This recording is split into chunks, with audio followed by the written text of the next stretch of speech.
como película, en ningún momento yo creo que quiere aplastar al espectador o llevar las cosas. Eso es allí no me parece, bueno, la elegancia de banca habitual, ¿no? Esa construcción invisible que creo que es nuestra misión como directores de cine narrativo fundamental, llevar al espectador, llevar el drama de manera imperceptible. Sé que esto hoy en día es casi un sacrilegio, porque hoy en día todos los éxitos anuales internacionales son de gente muy perceptible. Landinos y sus grandes tubulares, las películas monstruosas, estas de dimensiones, todas de 3 horas, todas con pretensiones de tener el plano secuencia del año, se ha puesto de moda el plano secuencia, todas con una aparatosidad, con una vocación de ser notables, realmente, bueno, a mí me resulta muy molesto, ¿no? Muy molesto porque lo que veo es que la mayoría se cree, un poco la mayoría de este tipo de películas a las que me estoy refiriendo,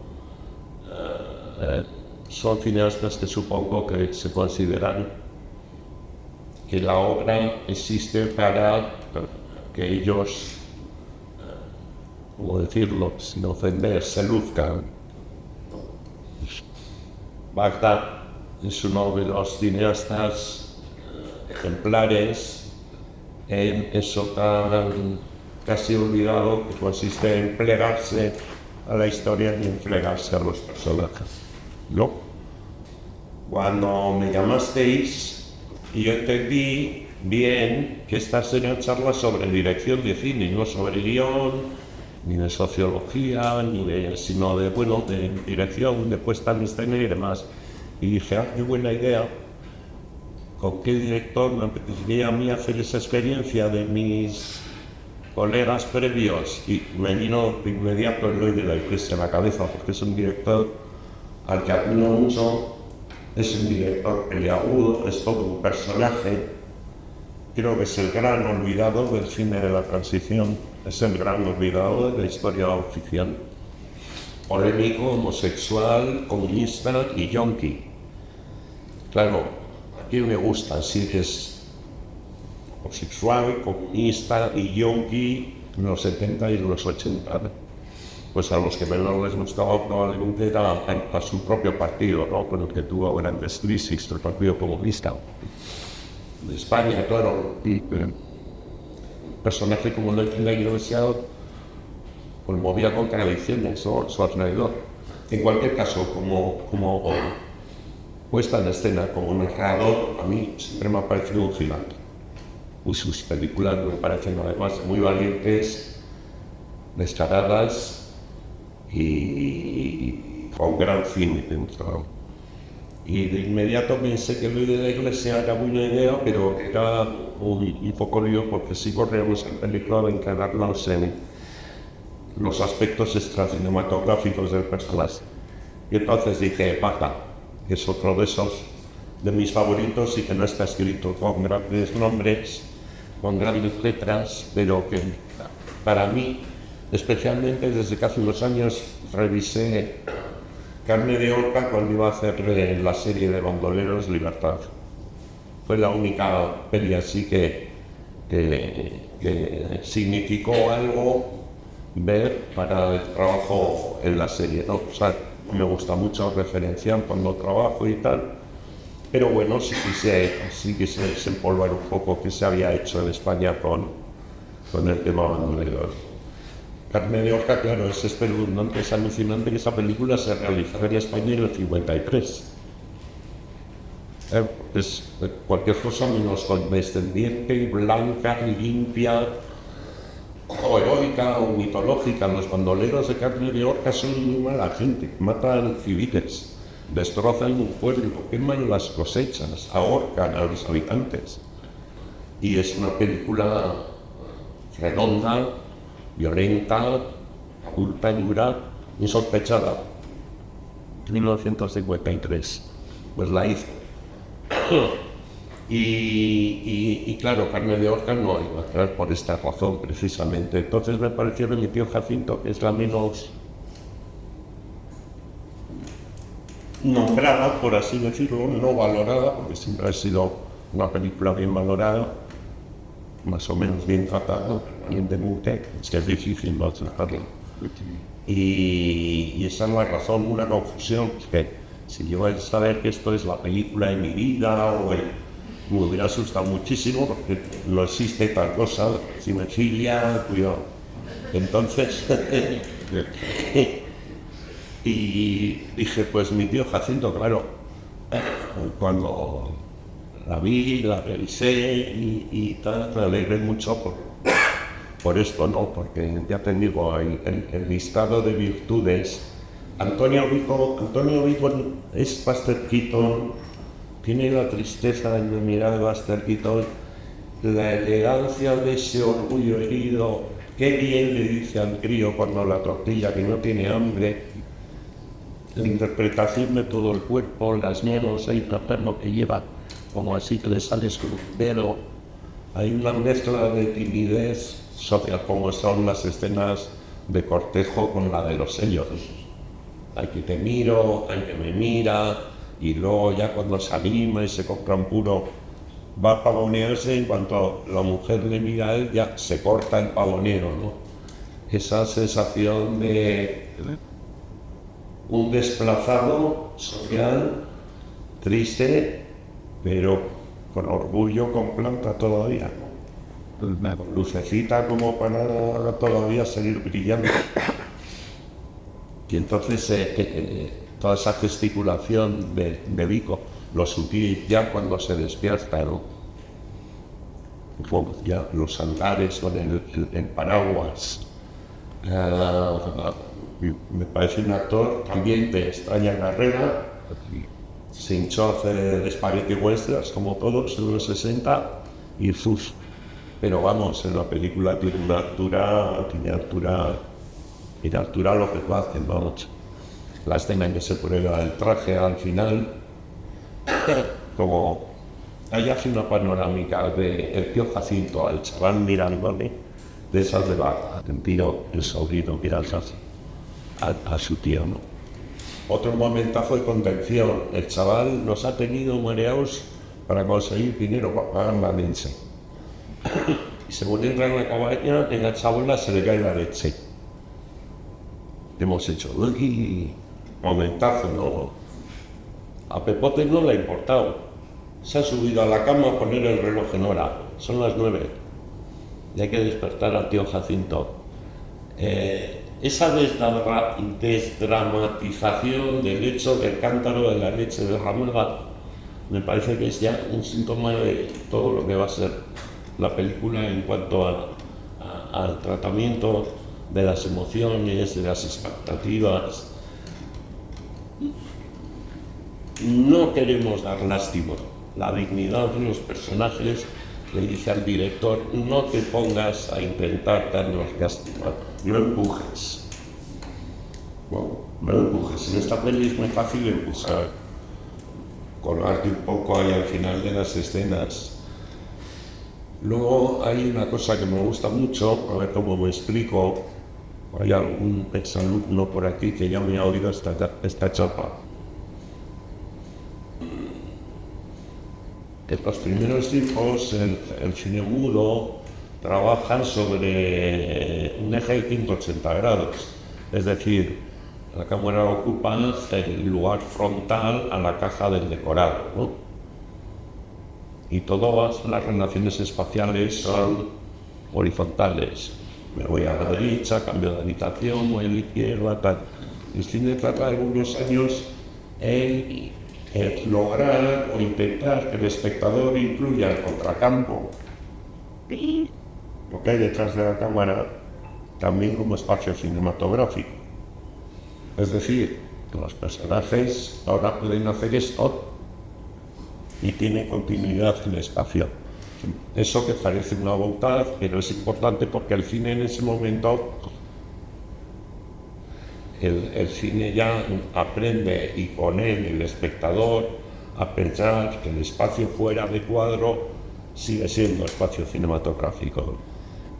Aquí hay un momento estupendo cuando van a detener a Sánchez, a Pepe Isbert.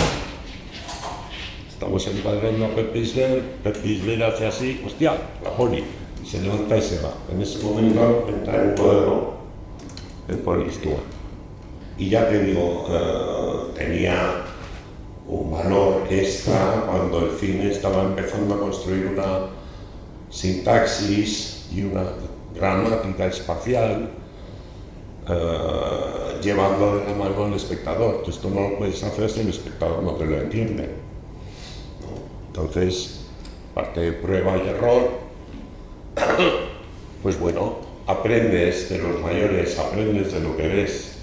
Esa mirada de Pepe Isbert fuera de cuadro es que es cine mudo de alta calidad y sigue siendo vigente. Si me apuras, claro, es invertir la causalidad. Primero la causa y luego el efecto, ¿no? Causa-efecto, causa-efecto. Aquí es al revés. Primero es el efecto. Pepe Isbert sale corriendo y luego es la causa. Es que viene el pony. Esto es dirigir la mirada al espectador, tratarle con respeto, saber que te sigue, no hacer cosas obvias, en fin, fineza, bata.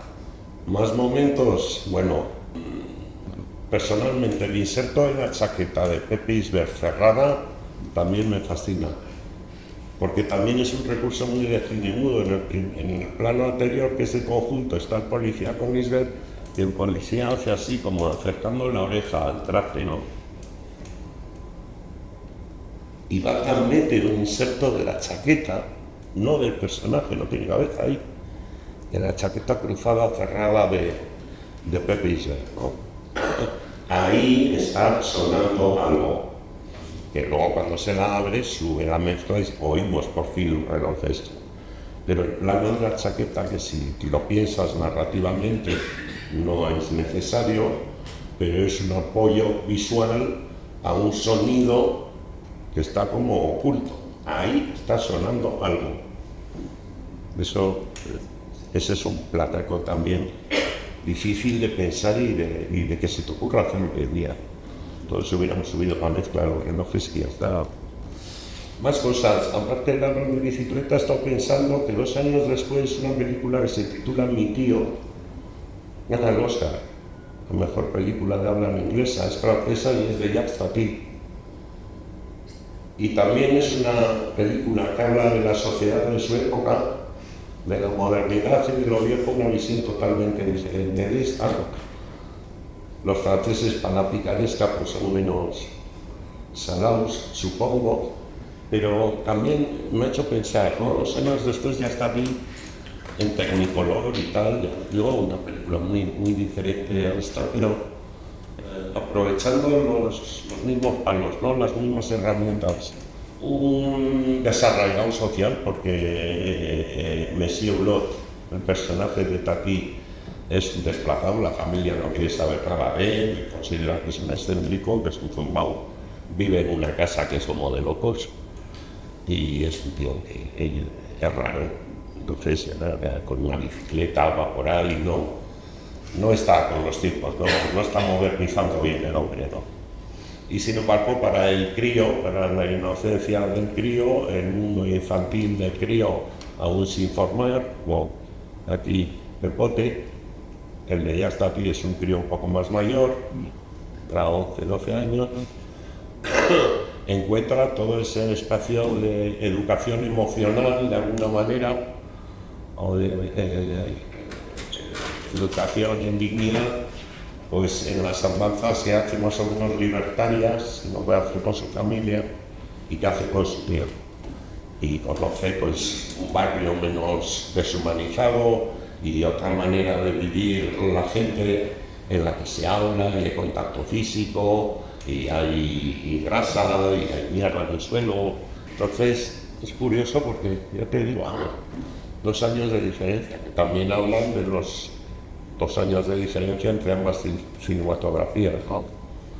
Claro, ves esto y ves Mi tío y Hay más de 2 años de diferencia, aparentemente. No sé si alguien más va a querer comentar algo. Juraría que en Gigantes hay un plano como el primero de la película, en la misma calle. ¿Puede ser? Bueno, está rodada en el barrio Sose con Meduques, por ahí detrás de Plaza España, el edificio de la torre está, que ahora es un hotel. Sí, sí, sí, sí. Lo que pasa es que yo tuve que evitar el edificio en Gigantes. Usé las calles, pero el edificio no lo podía sacar porque referenciaba a un barrio que no es el rastro.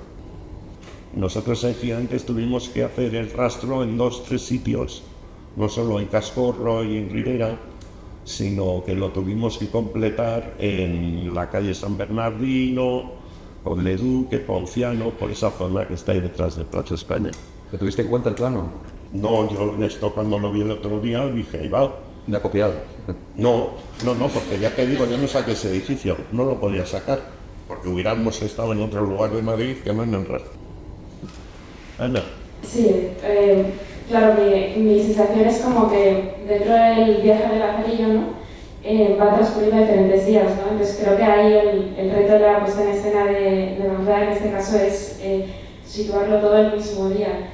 Y mi pregunta es básicamente cómo crees que se relaciona eso también con el concepto de Bildungsroman, que alemán también, que proviene también de ese tipo de novelas de formación, ¿no? Cómo se va consiguiendo un personaje y va a lo largo de un cierto tiempo, en este caso solamente un día, cambia su arco de personaje, ¿no? No soy ningún experto, pero los relatos de aprendizaje que suelen incluir un viaje, con frecuencia La noche del cazador tiene un viaje, La isla del tesoro es un viaje. Y sí, son aventuras que se dilatan en el tiempo. Aquí yo creo que se trata de conseguir también cierta concentración de suspense con esto de todo un día, cosa de la que tampoco abusa Paca. Realmente vas viendo que el sábado van languideciendo, empiezan a cerrar algunos negocios, pero en ningún momento, y fíjate que hay relojes en la película, hay una insistencia, se nos acaba el tiempo, se acaba el tiempo. Dices, ¿cuándo va a ser la corrida? ¿No? Hay una sensación, ya te digo, un intento constante por no obligarnos ni a sufrir, ni a la lástima, ni a la urgencia, sencillamente casi contagiarnos de la actitud inocente del niño que lo ve todo como una posibilidad. Un niño, lo de las canicas, el niño se sabe buscar la vida mejor que el que está haciendo. Lleva una economía, él abre puertas, que coge taxis, a las canicas es un campeón, ha aprendido a estafar relojes, ya sabe que, bueno, otra de las lecciones de la película, si tiene cara de buena gente, se la da igual. Si te vas a gastar 300 euros sabiendo que el reloj vale 1.200 euros, es que eres un hijo puta. Entonces hay que buscar a cabrones que son los que pican, claro, o sea, la avaricia rompe el escudo. Bueno, no sé si te he entendido bien la pregunta, pero el concentrar en una sola jornada un poco ese aprendizaje, yo creo que se ha hecho más veces también. Estoy pensando en mi tío, si no es un día que se lo lleva, que vuelve en Piripis de noche también, es que está concentrada en un solo día. Viento y las velas es otra maravillosa novela y otra obra maestra de Alexander McKendrick, que también bueno, ahí está el paso de la infancia a la adolescencia, el personaje protagonista, que es una cría que se va a transformar en mujer. Y bueno, es una historia que, si no habéis visto, es demoledora. La película es excepcional y la novela yo diría que es todavía mejor que la película. El propio McKendrick decía que no, lo que es bueno es la novela, ya es en la novela. Y es un relato en primera persona de, ya te digo, de una cría que se ha educado en un entorno salvaje, en una plantación de sus padres en Jamaica, rodeada de vudú, de negros, de creencias, corriendo medios desnudos por el campo con sus hermanos, y hay que llevársela a Londres a darle una educación civilizada, porque los padres están asustados, ¿no?, por la niña. Vuestra poca capacidad empática y demás, ¿no?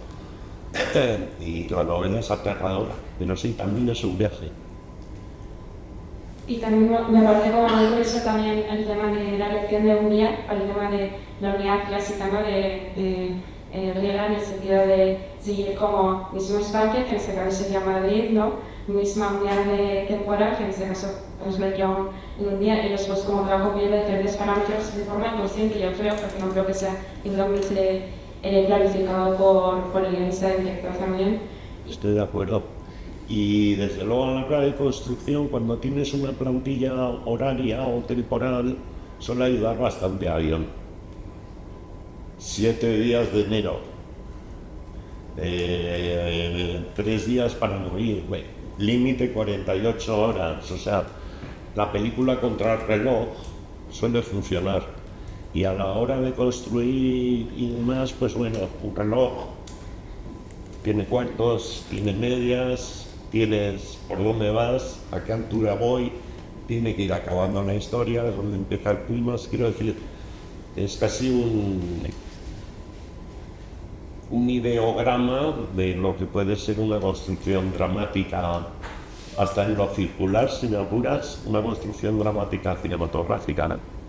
Tienes una estructura.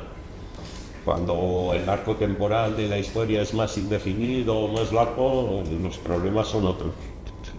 Pero la película no está constreñida, me parece a mí, que no está constreñida por el minutero. De hecho, los relojes se usan para otra cosa. Al final, Jacinto creo que pregunta por primera vez qué hora es. Y ya es de noche y a ver la corrida esta cuándo es. Creo que tenemos tiempo para una intervención más.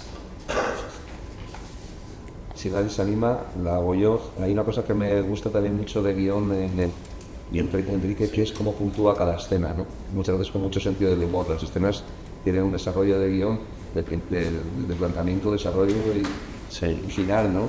Que las puntúa siempre con una elegancia, con un sentido del humor y con una sutileza increíble. Sí, sobre la escena de los relojes la puntúa con el tipo se despierta y pone el cartel de descanso. Sí. Y todas están así, también la de la limpiabotas con el silbido. Sí. O sea, todas tienen un guiño al final que te deja una media sonrisa dentro del drama que se ve en esa escena que te buscas. Sí, sí. Y eso también es un arte, sí. Además, no se cuelga. Hay un momento al comienzo que cuando está haciendo de toro con la cuadrilla de chavales y hace una panorámica y resulta que tienen público. Hay chiquillas y chiquillos aplaudiendo. Es acabar la panorámica, la corta. Esas tiene varias.